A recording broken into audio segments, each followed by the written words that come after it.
Hello, everyone. My name is Lien Snej, and I'm the director of the Arts and Culture Center here at the Middle East Institute. And I want to welcome you all to our program and to MEI. Our panel kicks off several events we have organized today around art, policy, and climate.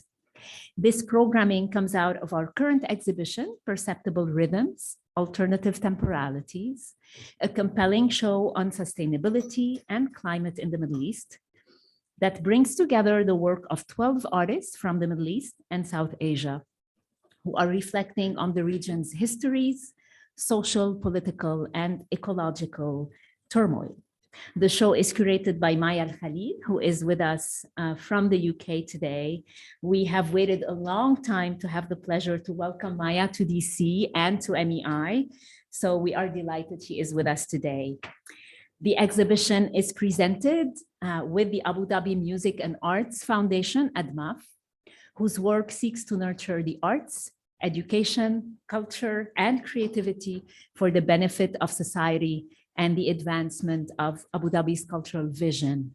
We are very grateful for their support, which has made this exhibition possible. We are also delighted to announce that we have been able to extend the show until the end of May. So come back and tell your friends about it. Our gallery is open every day, Mondays to Fridays from 10 a.m. to 5 p.m. We'll be engaging today in several conversations around the climate action. Apart from our panel, our gallery will be open tonight from 5 to 8 p.m. as part of Art Walk Dupont Circle. We will host an art talk at 6 p.m. with curator Maya Al-Khalil and participating artist Maha Nasrallah, who has made the trip from Canada to be with us. The art talk will be followed by a curator tour at 6:45 p.m. So join us for those events if you can and enjoy refreshments and snacks until 8 p.m. It is also an opportunity to perhaps visit other participating gallery in the Art Walk Dupont Circle. Turning to our panel today, we have an amazing roster of speakers who will be discussing the climate crisis in the Middle East, its impact on resources and communities, and the role that regional artists and civil society actors are playing in helping encourage greater public awareness and activism. There is nothing more urgent and more global than the climate crisis and the impact it is having on our planet. Led by journalist and TV producer Rana Natour, our esteemed panelists will provide an overview of the challenges facing the region and the urgent need for greater action and awareness. I'll introduce our panelists briefly. Please check out their full bios on our website. Their achievements are far too many for me to enumerate here, but we are deeply grateful for their participation. Maya Al-Khalil is an independent curator based in Oxford. She has worked extensively in Saudi Arabia and the Gulf with artists, collectors, and institutions. She has spearheaded several projects, and her curatorial repertoire spans many countries and collaborations with international institutions on progressive, socially engaged exhibitions to include the climate crisis. Mohammed Mahmoud, who's joining us on Zoom, is the director of the Climate and Water Program and a senior fellow at the Middle East Institute. His expertise includes climate change adaptation, water policy analysis, and scenario planning. And Lama Al-Hatto is an environmental and social specialist at the International Finance Corporation, part of the World Bank Group. Lama's specialization is in climate change and water resources with a specific emphasis on transboundary water management. And of course, we're very grateful for our moderator, Rana Natour, award-winning journalist and producer whose work has appeared in PBS NewsHour, ABC News, and Vice News. Thank you, Rana, for accepting our invitation and for leading us into this conversation. Just a note that following the panel, our curator will lead a gallery tour for those who are able to stay a little longer, and I highly recommend it. So without further ado, I will turn it over to Rana. Thank you. Thank you, Lynn. And thanks to all of you for joining us on what's a beautiful spring day to talk about probably one of the most important issues facing the human race today and tomorrow, And I wanted to set the scene a little bit about what's going on in the region.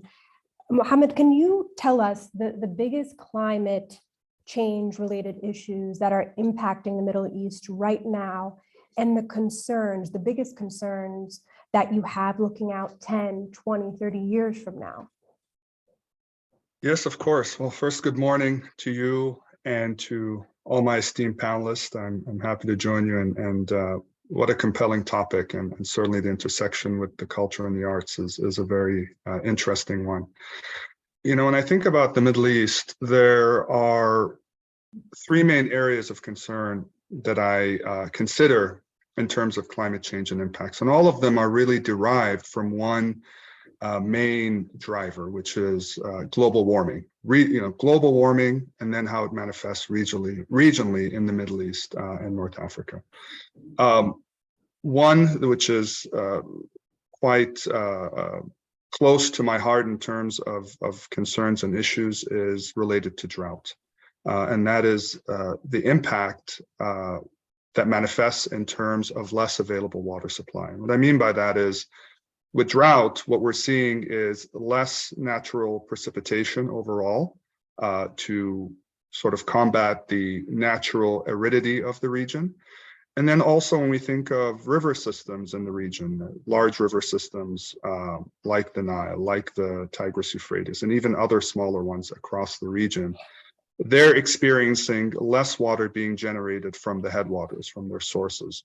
So all that is important to say. With less water, now it starts to affect the human side of things. We need water for human consumptive use.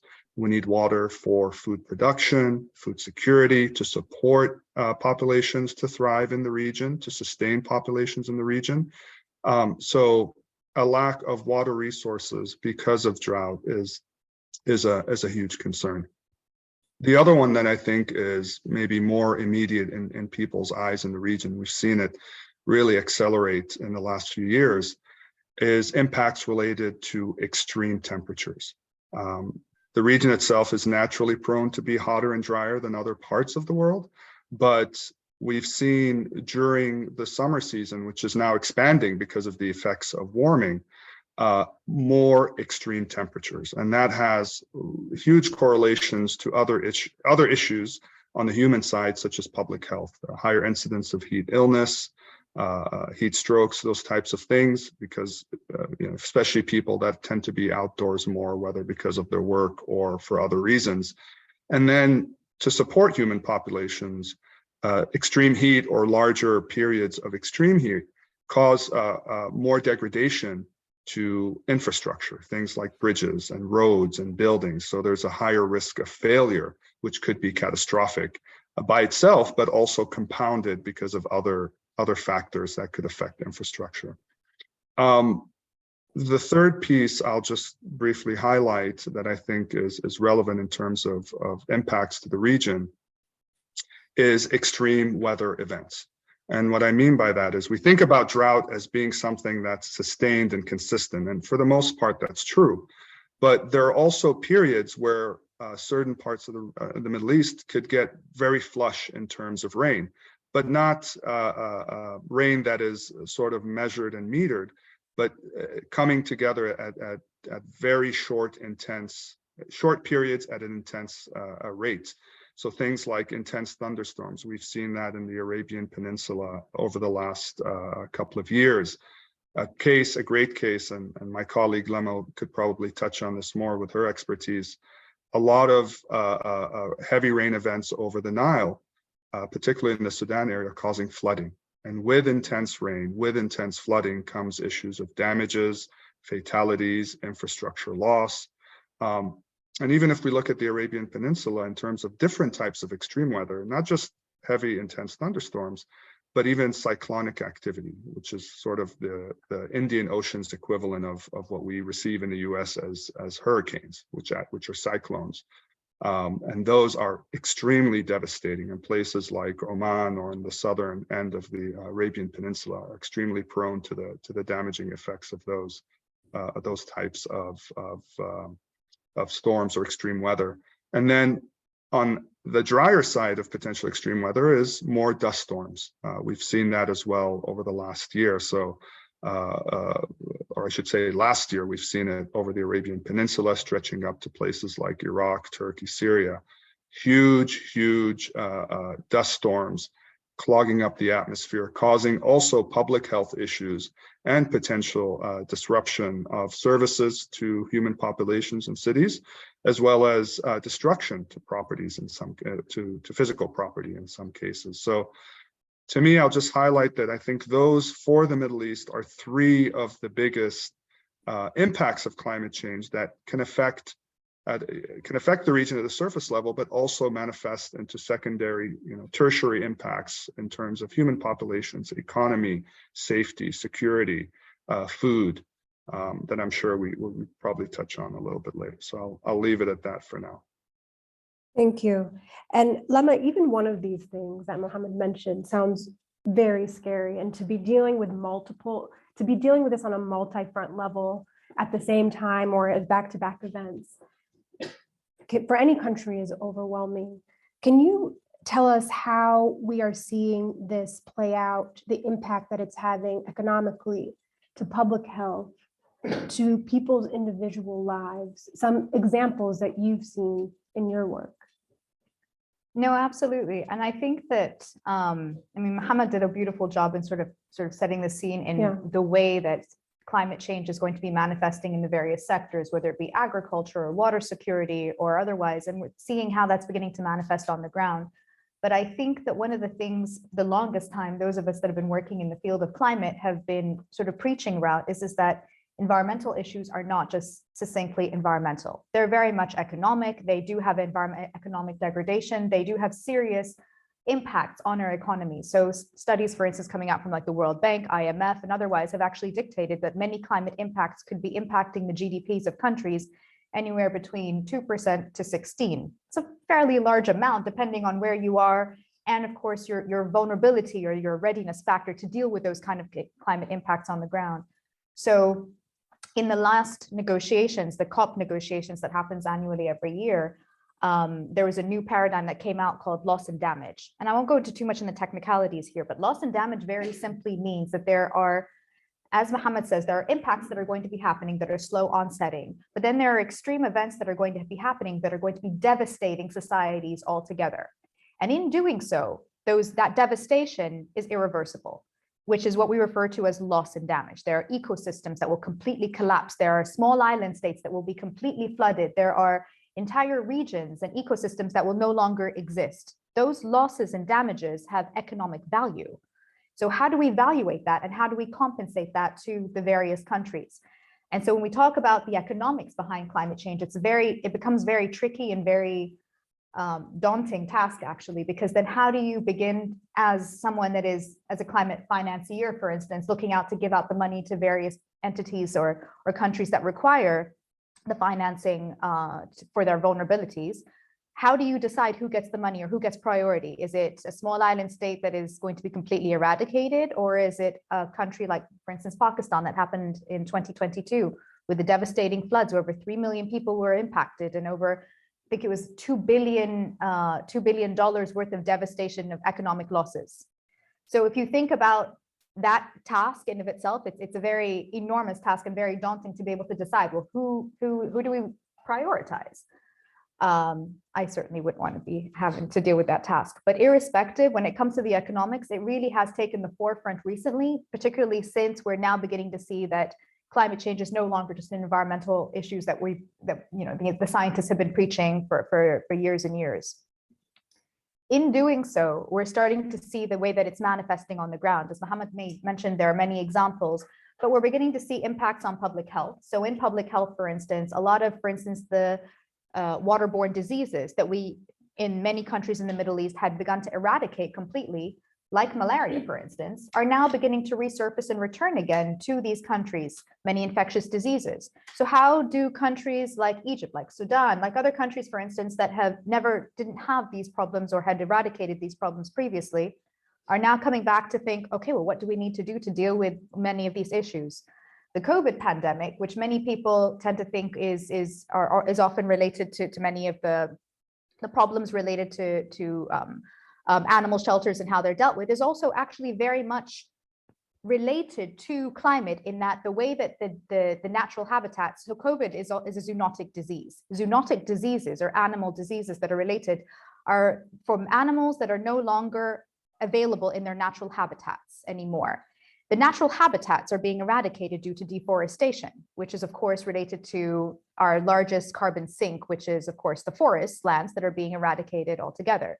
So everything is connected. All of these infectious diseases that we're beginning to see, a lot of these increases in public health and problems that we're beginning to face, many of the air pollution problems that he mentioned in terms of respiratory problems and otherwise, heat strokes are beginning to manifest in various ways that we didn't previously have. Of course, the readiness factor in terms of vulnerability from one country to another makes a very big difference. So if you had an extreme event, for instance, happening in Pakistan, they would be completely devastated as they were in 2022, versus when you would have a hurricane or a storm, say here in the US, like we had with Hurricane Katrina.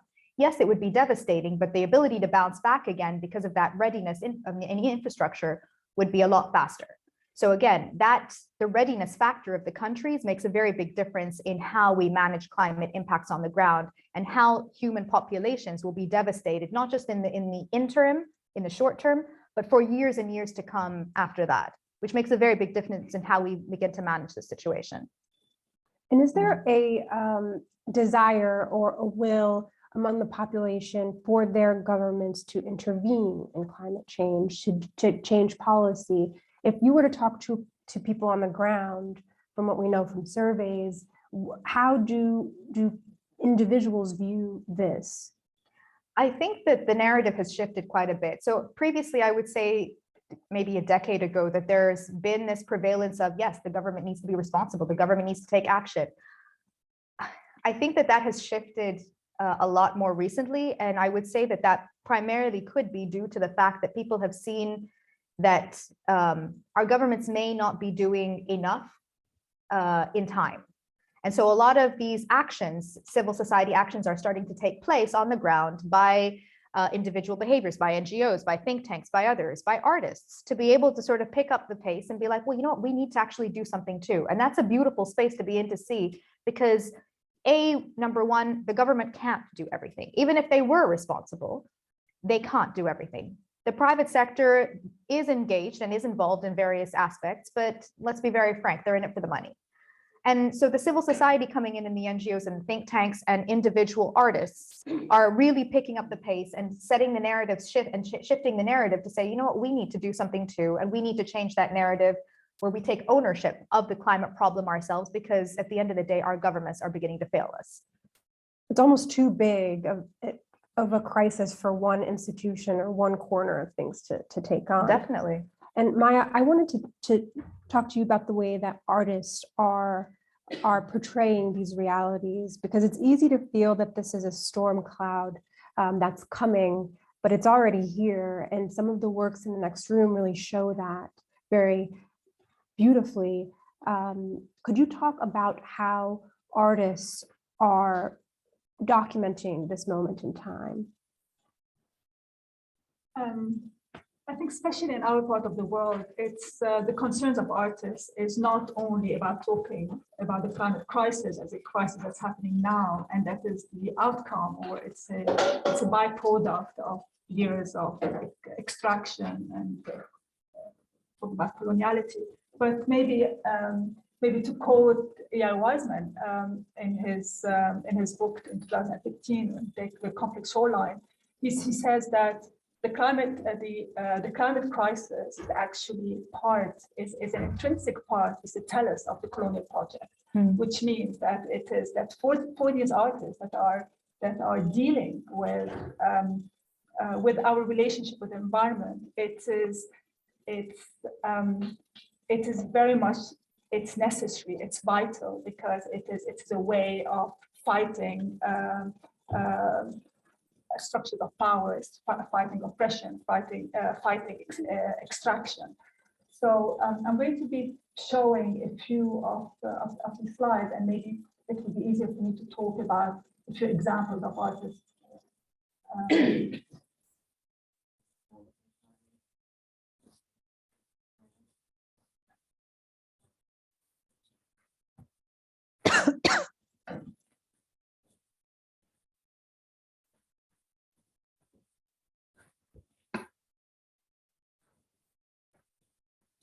So this is a quote by A.R. Wiseman, who said that even the most militant environmentalists still regard climate crisis as a collateral, and whereas for him is as an unintended byproduct of industrial development, but for him it's very much the intention of the colonial project.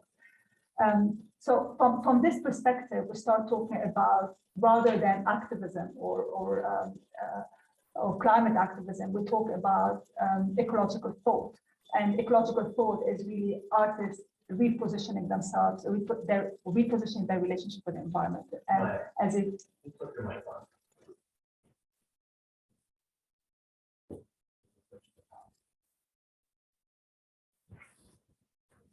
Better?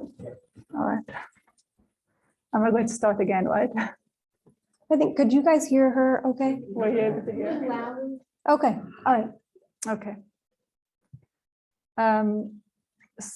So we're talking about ecological thought. So talking about basically that it's being different than activism, but more about being relational, repositioning our relationship as communities and collectives with the environment. And as the idea also of challenging that anthropocentric approach to the environment. For instance, if we talk about the work of Abdel Nasser Gharem, talking about the impact of the climate crisis on communities. Now, Abdel Nasser Gharem made this work about climate refugees. So for him, there was a number by the UNHCR that said that 21.5 million people were forced to leave their homes in the last 11 years. And in Climate Refugee, he created a map of the world using rubber stamps, commenting on bureaucracy, but also commenting on how laws, maps, and artificial cultural differences are created, and they perpetuate alienation from the environment and basically these cultural differences. So he reiterates some of these laws that are being used to alienate people from their environment and dissociate that relationship. Maha Nasrallah, this is a work by Maha Nasrallah called Thawra, and these are clay sculpture that she did replicating the garbage bin, and referencing this wave of popular protests that took place in Lebanon, but also in 2018, but there was also one in 2015, but also that was also accompanied that wave across the world that were having this popular unrest, really addressing these collapsing social infrastructure. And here, bringing highlighting flashpoint for against the rubbish crisis that happened in Lebanon, again, as an outcome of corruption. And so also the burning of the tire, this also is this way of coming together and really in protest. We have Fadi Mansour, also a Lebanese architect and artist and filmmaker, is also commenting on these.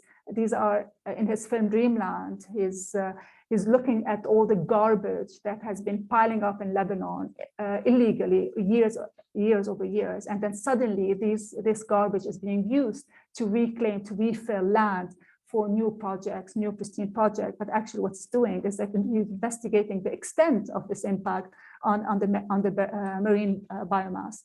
So this project, what they're highlighting is that there is an inadequate response to the climate, to industry, and to the climate emergency, and all of this has political and social implications. And some of these implications is that whole communities are being deprived from the right of decent living.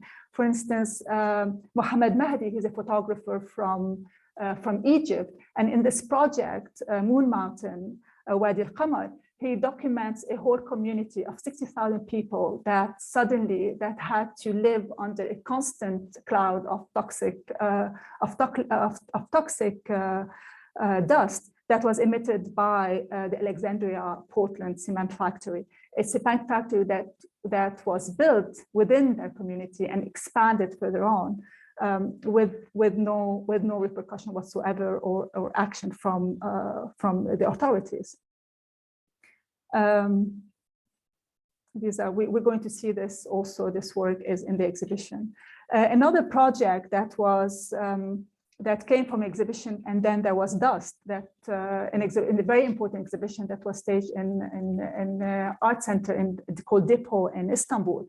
And it's also, the artists came together to explore the root and the consequence of sandstorms that are coming from the area that what you used to call the Mesopotamian countries, and that are the direct consequence, especially for this project, of the draining of the marshes between Iraq and Iran. And these marshes were so rich, and it was one of the most important, I think, marshlands in the region, and that was it led to devastation of the whole ecosystem, and because of that, also changing all the migratory birds and creating all of these sandstorms that are moving upward from this region up to even to Europe. So it's how borders actually are only man-made, are only statecraft, rather than environmentally. I mean, the environment and the crisis does not respect borders. And here it's just documenting the changes in the size of these marshlands. This is also from, for instance, rather than the consequences also, some artists were talking about water scarcity and depletion of water. And I wrote it, Aziz Jamal is an artist from Saudi Arabia. In one of the projects, he called it 1,056%. And what he's doing here is he's documenting, he's photographed all of these water parks in Saudi Arabia. Some of them that are completely empty. I mean, they're beautiful, they're gorgeous photographs, but they're photographs of places that are not used anymore, that have not been kept. And 1,056%, it's a number that is how much Saudi Arabia is water scarce. It's 156%. Usually 20 to 30%, I think, you declared a country is water scarce. It means that they are using 20 to 40% of their renewable water source. Here, Saudi Arabia is using is 1,056%, and yet it's again another way of how these artists are bringing awareness to the community. I move a bit faster. Nadia Pseiso is also an artist from Jordan, and in this project, she's documenting here one of the projects that was between, like a contract that was to be signed between Jordan and Israel to build a pipeline from the Red Sea, from the Red Sea to the Dead Sea, and the outcome of this would have been the eradication of displacement of communities, the eradication of an ecosystem. So again, that idea of how decisions that are impacting a whole ecosystem without really that's the importance of what it means.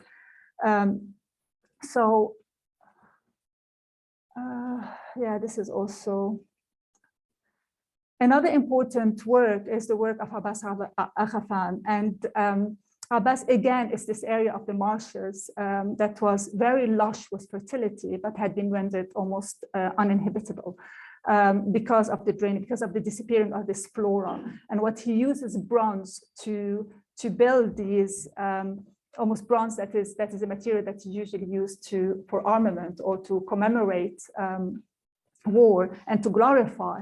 But he is using it to really comment on disappearing flora. And again, it's almost remodeling these former structures of authority and knowledge.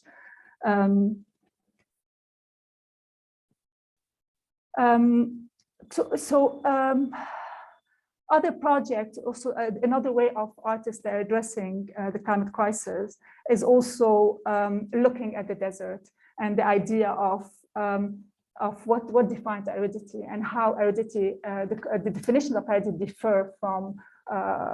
differs when you look at the contained local knowledge. And when we talk about knowledge, local knowledge, then we can also talk about abundance. So I'm just going, I think I missed here. Okay, sorry, I skipped here a few of this. But for instance, this is a work by Jumana Menna, and Jumana Menna also on Foragers. It's one of those films, again, contesting the narrative of the settler, of where they want to protect that kakuk, that type of plant that's usually the Palestinian use as a staple within their food, and how it's like this controversy between how you're protecting from extinction a certain plant, but also you are challenging or you are eradicating a whole way of life.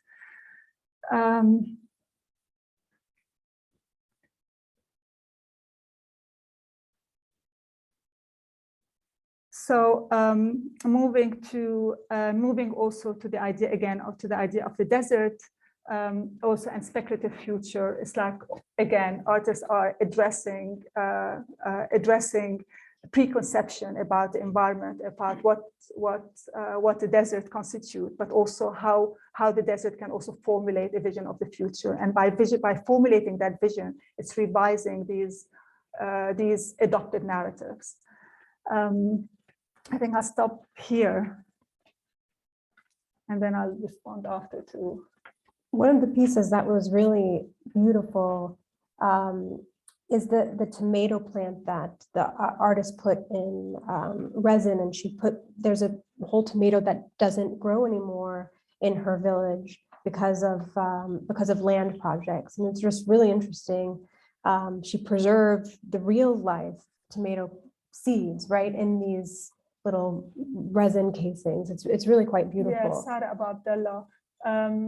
It's this conflict between fast expansion, industrialization, modernity, and the eradication of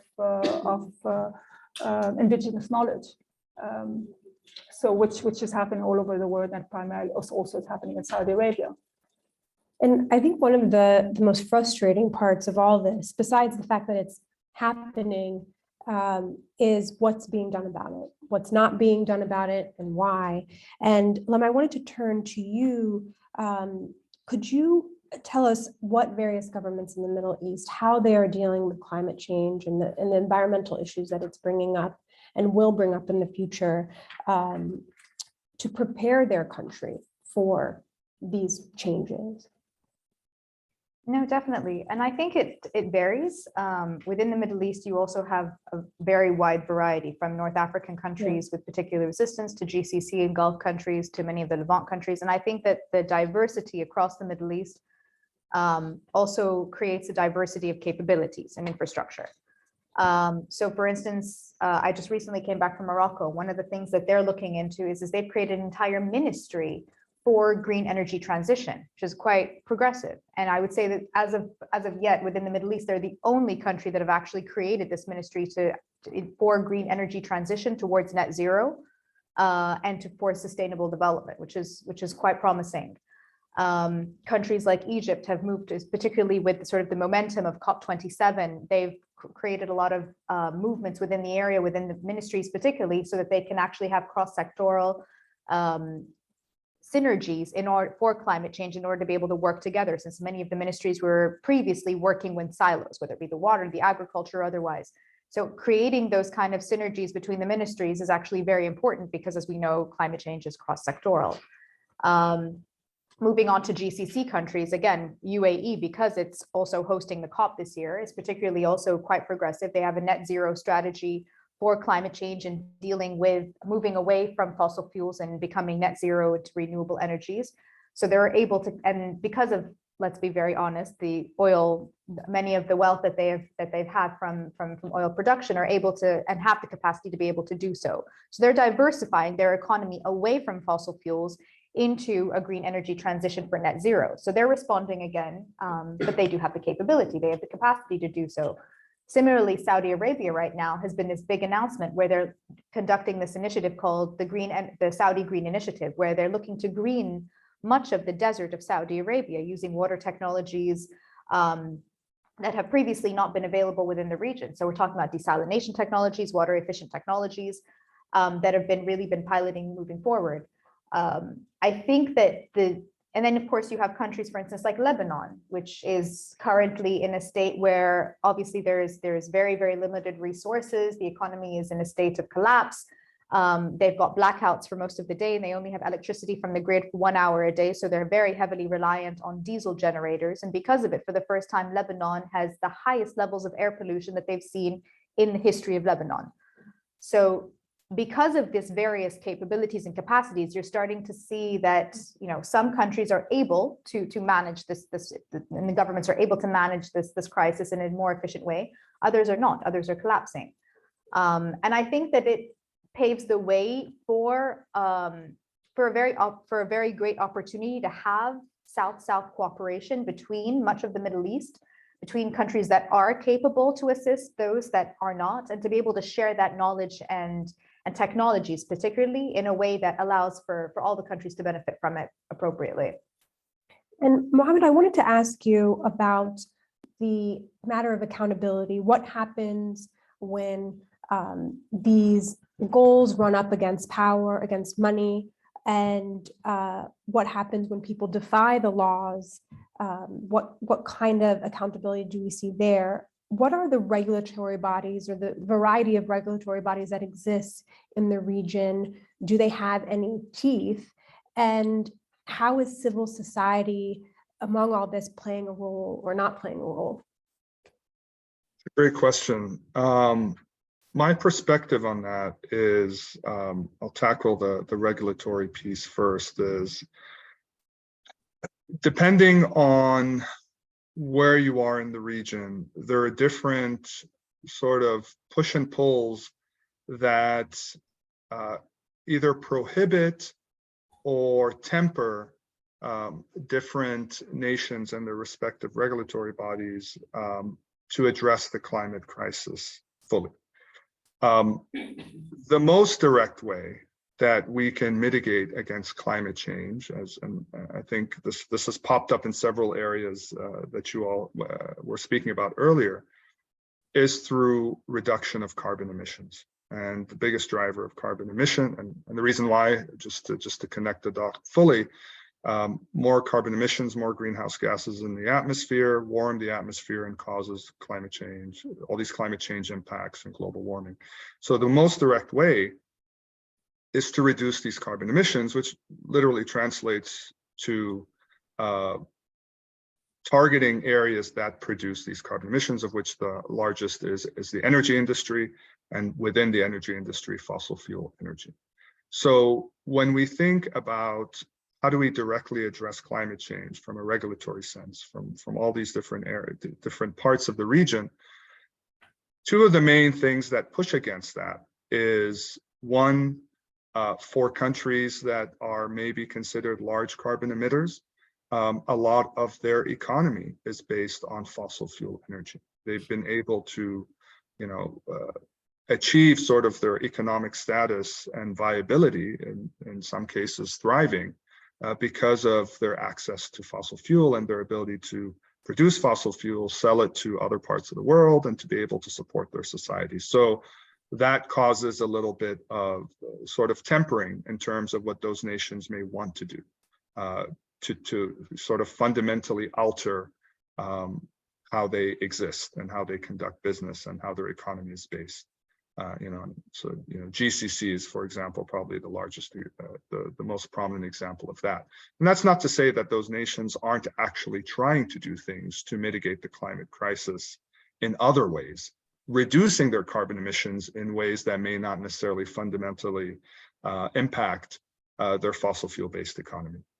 The other factor that pushes against that in terms of sort of mainstreaming climate mitigation in other countries is access to financial resources to implement projects and technologies and efforts that can directly target climate mitigation, or carbon emissions.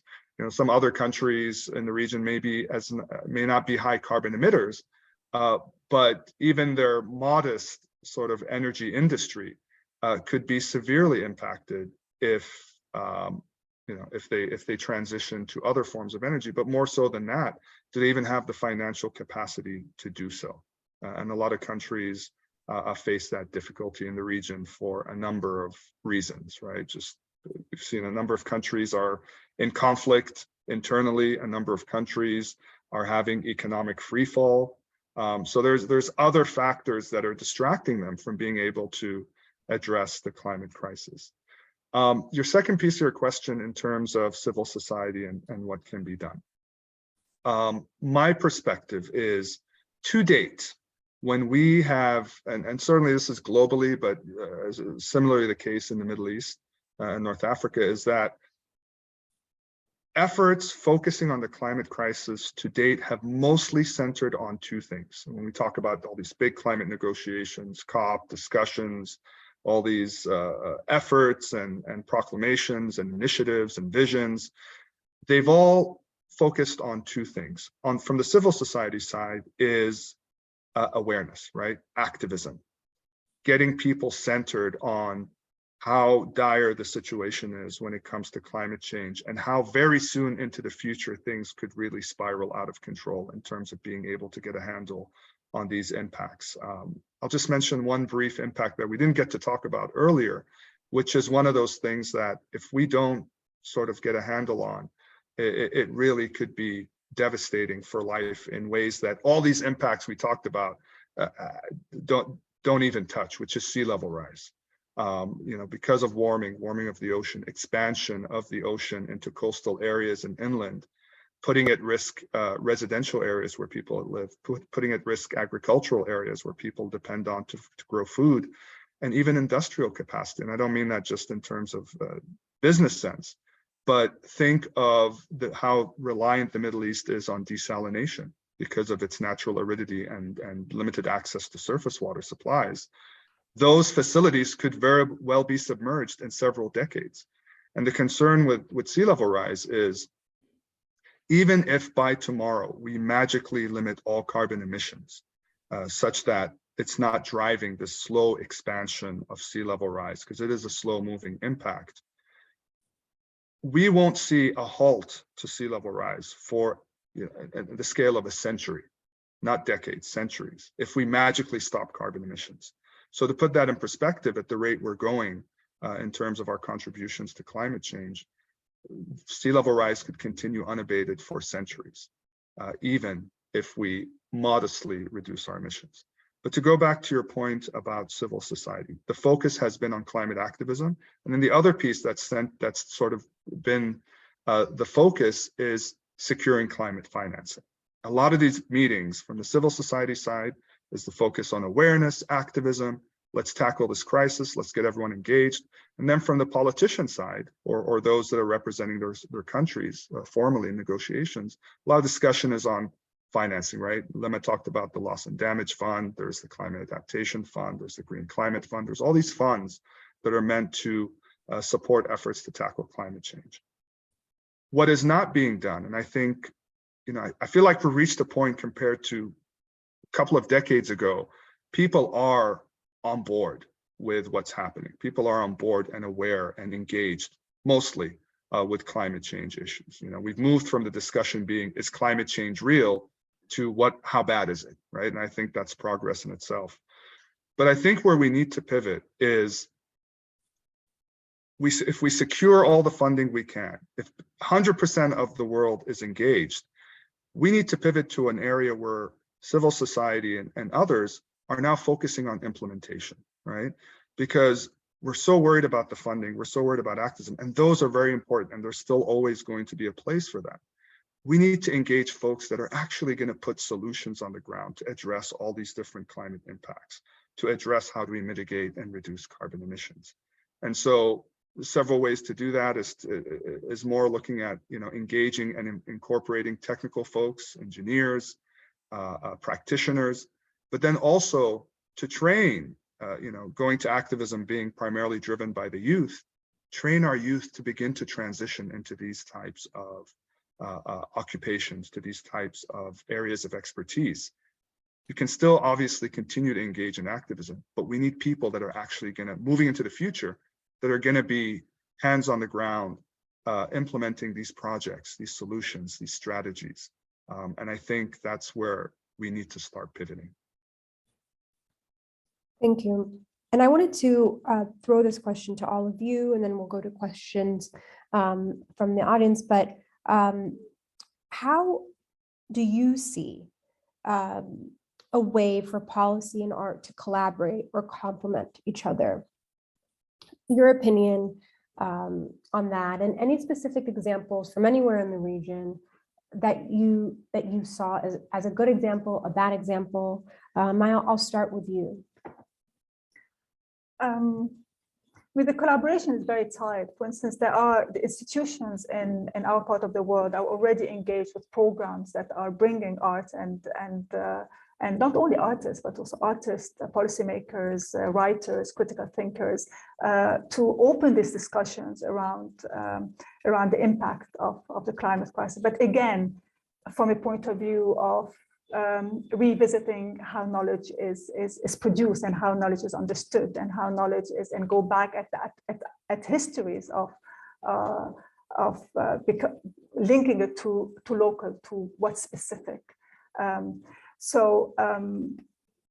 For instance, and also these institutions are already they're already implementing their own initiatives. For instance, an institution like Art Jameel, which is based partly in Saudi Arabia and partly in the UAE.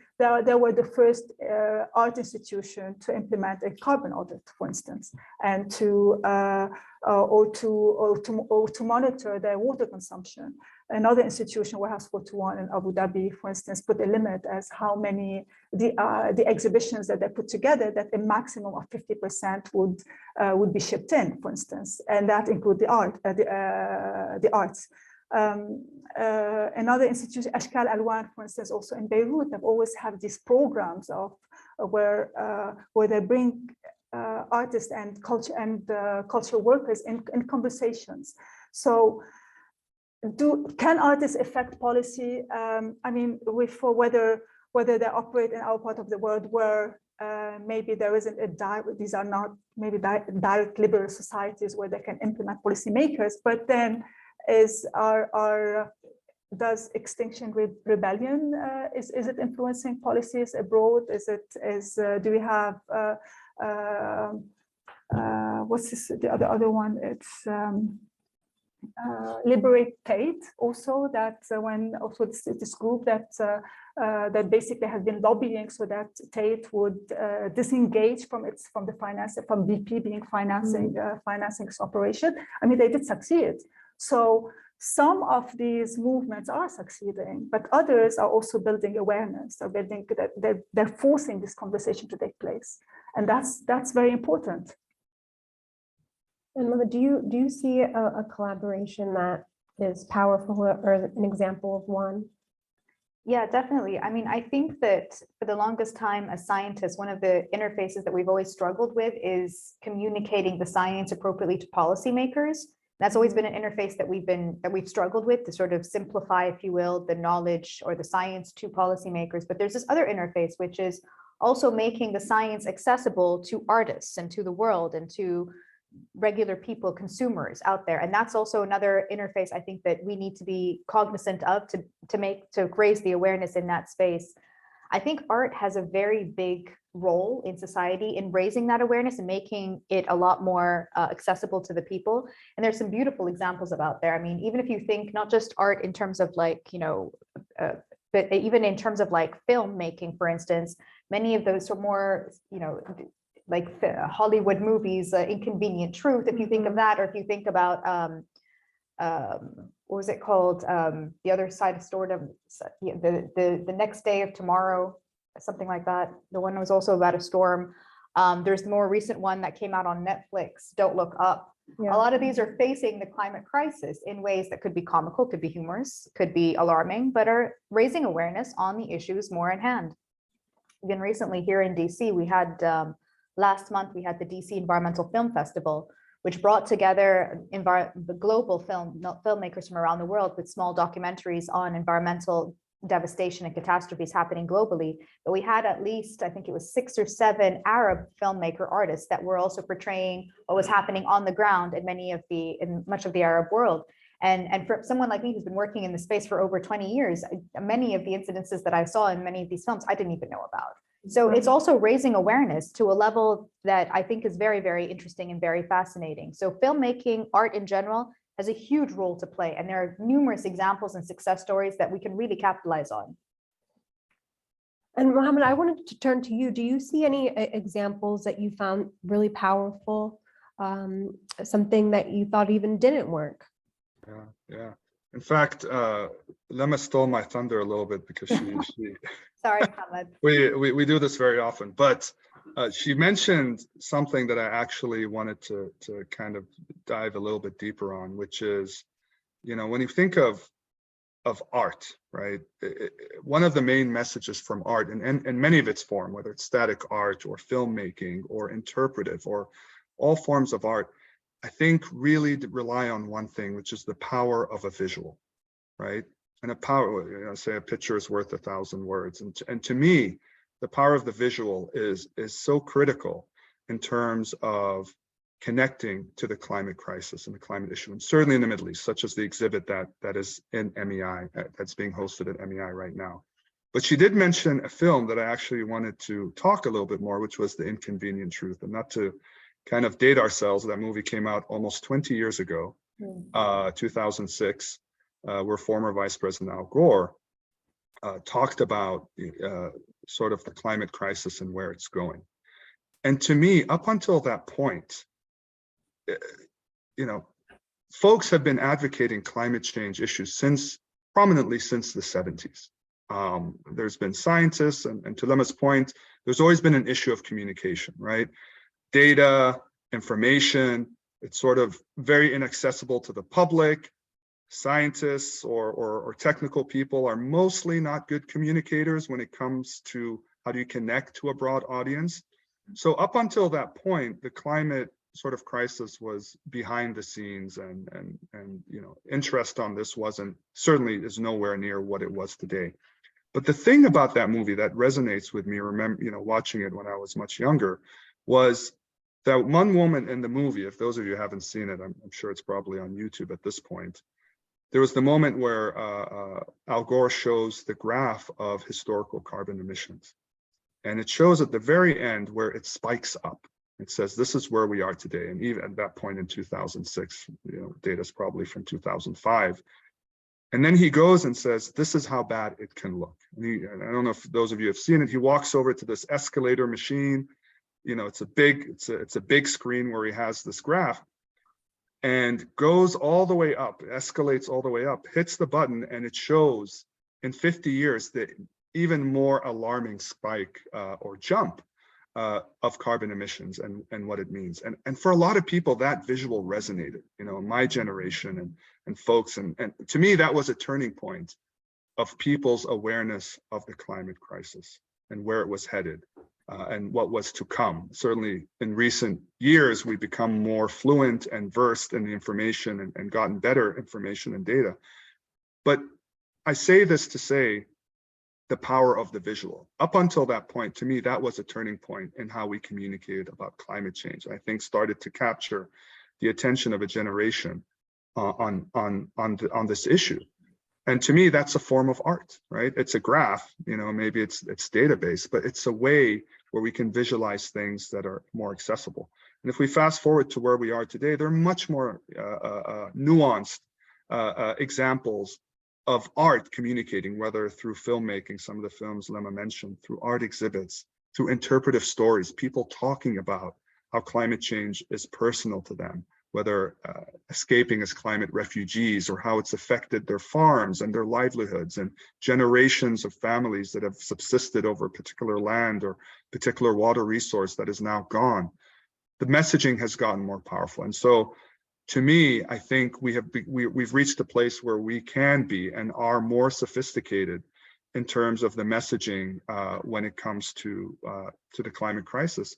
And besides the power of the visual to capture attention, I think what stays with people is also the power of a narrative and story. And art through policy absolutely can do that much more better, much better than a scientist or engineer trying to communicate data. We've gotten better, but I think we will look to art to help us deliver those messages. Thank Can you. I add something Yeah. to what Mohammed was saying?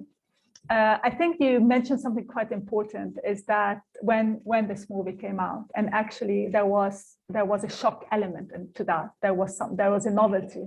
When we come to today, there is a plethora of projects, of films, of interventions, of even communities and artists coming together and talking about the climate crisis to a certain extent, where almost are we desensitizing on a general level from trying to understand the climate emergency. And this is where artists come.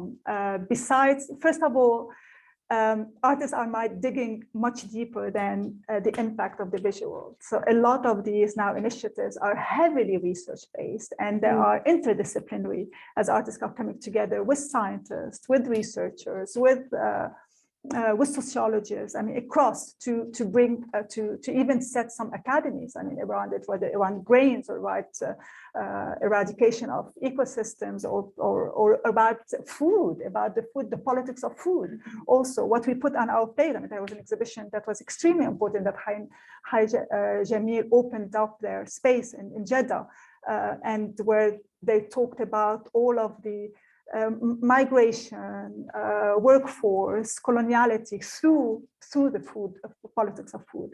But what I'm heading towards now, Mohammed, is that where artists, I think, play an instrumental role is that they still have the confidence of the public. Yeah. So there is this also relationship that is where politics maybe it's failing, or there's distrust. At least artists are stepping up, and they can still build these bridges. They don't have an agenda or Absolutely. It's us, it's the community. right. And I think we're going to turn it to questions from all of you. There's a mic that can be given.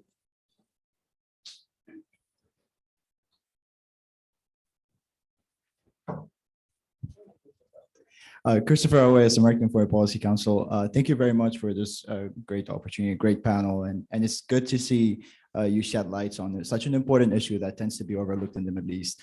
My particular interest here is to hear your thoughts more about on how likely are these climate crisis repercussions in the Middle East? How likely are they to cause conflicts, be it internal conflicts, such as the garbage crisis in Lebanon, or transboundary conflicts, especially with the recent developments in Egypt, Sudan, and Ethiopia with the construction of the dam in Ethiopia.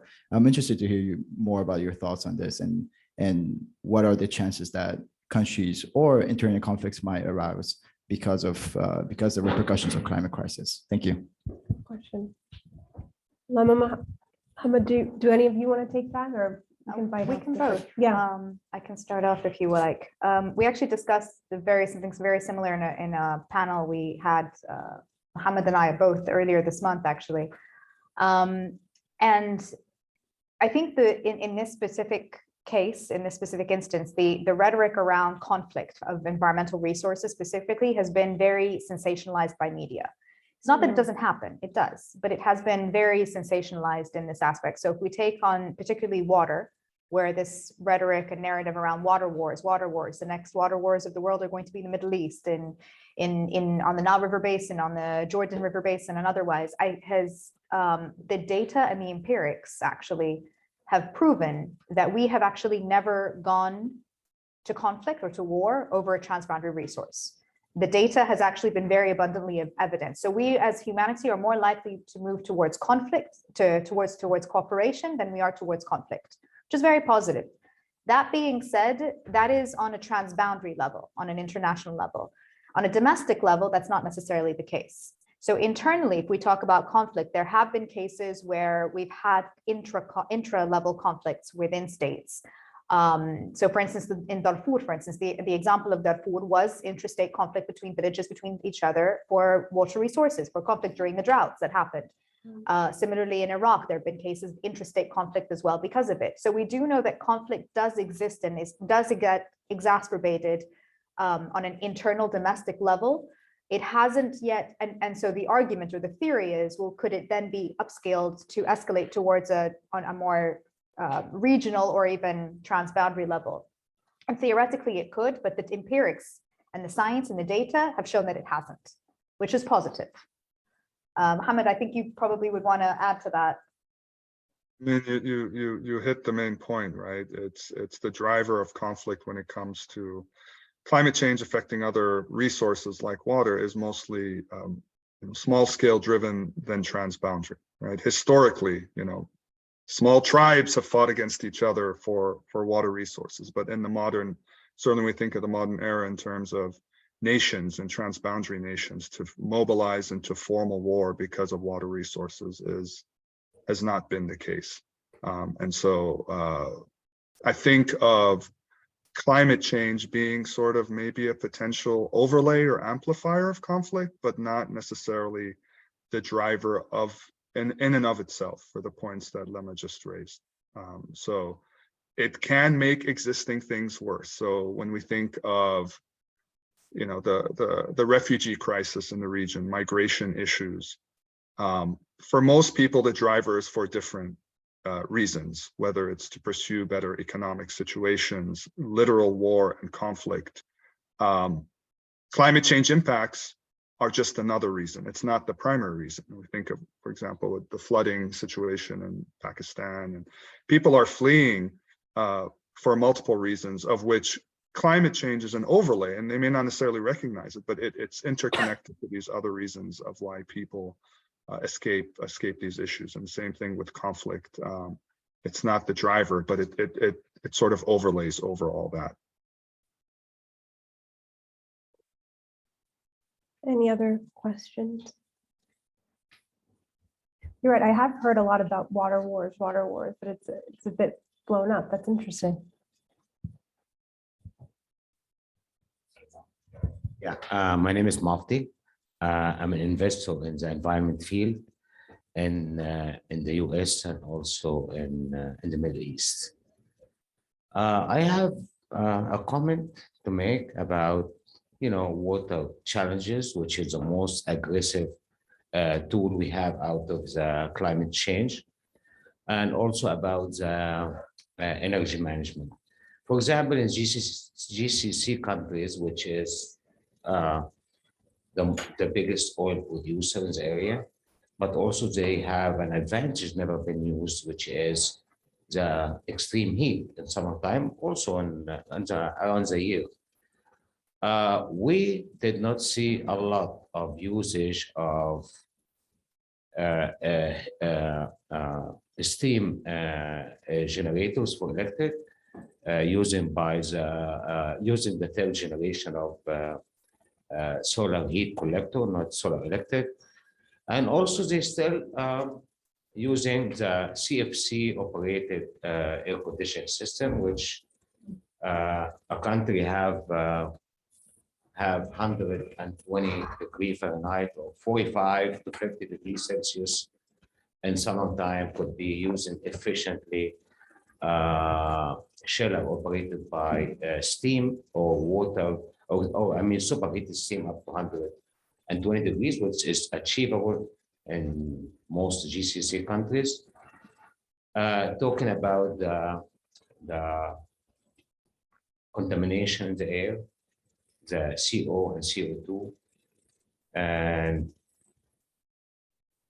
there is some countries apply the rule that the green dollar or for each emission of CO and CO2, how much trees or green has been planted in order to compensate not compensate, the oxygen production will compensate the emission of CO and CO2.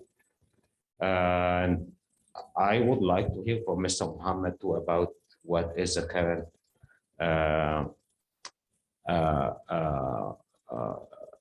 technology that will enhance the use of or the production of energy, because as I understand, he's talking from UAE. Thank you. So I'm actually not talking from the UAE. I'm in Phoenix, Arizona. Similar weather, similar climate. Not, Very different place. very different place. Also still dry and arid. But let me try to answer your Flag. question. No, it's the Sudan flag. Sudan, yeah. Yes. Yes. Were you geography able was- to hear the question? I did. Okay, So, perfect. yeah. So I'm going to try to address it. There was a lot, I think, to pack there based on the gentleman's question. One, let me talk about the other forms of energy first, and then we can talk about this idea of reducing carbon emissions or carbon sinks, which I think is what he was referring to. Yes, in certainly the GCC, other countries, and I'm not an energy specialist, but we do understand that to date, it is pretty much fossil fuel driven energy generation sort of system. But to your point, there is a transition. There has been efforts to transition to adoption of more solar renewables, in recognition to the point I think you first made, that the region does receive a significant or a larger amount of solar radiation because of its climate and aridity than other parts of the world. Think of the example of the project with Masdar and Jordan in terms of building this large solar plant to create energy to then exchange with their neighbor in terms of water for energy. Not to plug an upcoming event on Monday, but Yemen, for example, there's an event we're having on Monday to talk about expanding solar energy investments in Yemen. And Yemen, sort of creating opportunity out of a crisis because of economic conditions, the conflict and the issues that have been happening there. Their electric grid is not very reliable. So a lot of citizens and local people have resorted to standalone solar panels within homes and communities, in some cases creating microgrids to support their energy needs, because either they're in rural areas or they're in areas where the electric grid has been compromised. So there's examples of where countries, whether at a national level or grassroots citizen level, are transitioning to primarily renewables, primarily in the sense of solar. Of course, there's a lot of issues with solar in terms of intermittent energy. It's only available essentially half of the day. The issue of storage, which is being resolved, right? Looking at how do you store some of that solar to be able to use during nighttime when the sun is not emitting and you're not absorbing solar energy. The issue, we begin to resolve the storage component. I think the issue is storage at scale for large solar plants that we can absorb a lot of energy, generate a lot of solar energy. How do you store a lot of that? I think that's the question that research and development is tackling. Your second part of your question on carbon emissions. Yes, the Middle East, and I think Lema mentioned the Middle East Green Initiative or the Saudi Green Initiative. I think one of the components is to expand, and I don't know how to say this properly, environmentalists get on me if it's either afforestation or reforestation, but the idea is expanding or growing sort of vegetation, plants, large segments of trees, areas, where we utilize natural solutions, nature-based solutions, in terms of carbon sinks. You're right, vegetation, plants, trees absorb carbon dioxide and release oxygen to counteract. But I think another source of carbon sinks, another carbon sink source that we tend to forget about is the oceans.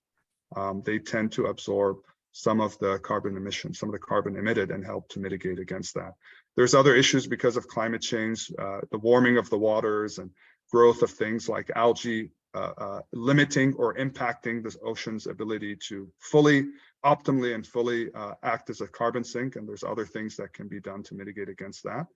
But they're definitely nature-based solutions. The other piece in terms of maybe artificial or man-made solutions that was also put forth in the Middle East Green Initiative is this idea of a circular economy, where we are able to, through technology, limit some of the carbon emissions from source in terms of energy production, look at capturing some of that carbon and reusing it in terms of other parts of industry. So there's efforts. I think the message I'm trying to convey is that there's certainly steps and efforts in the region to transition to expanding renewables as a larger part of the energy portfolio. There's efforts to explore other sources, whether nature-based or man-made or engineering-based, to introduce more carbon sinks and to capture and reuse some of this carbon as a way to mitigate against that. Thank you. Lynn, I'll throw it to you. Thank you. Thank you all for coming. This is such a fascinating conversation, but I think our time has come to an end. I want to thank all of you for coming, and I want to thank our esteemed panelists and our moderator who's led us with such mastery into this conversation, weaving arts and policy and climate. If you have some time, I would encourage that you stick around for another 10 or 12 minutes as our wonderful curator, Maya Khalil, will take us through a gallery tour to highlight and elevate furthermore the role of the artists in this conversation and their importance and how they can better be supported. If you want to hear some more about the arts in this space, come out tonight for the art talk as we sit down with Maya and a participating artist, Maha Nasrallah. You'll see her work, a very personal work, another example of how this whole conversation seems through all of those areas of arts and policy. Thank you all for coming, and keep watching and watching our flyers, and please come back to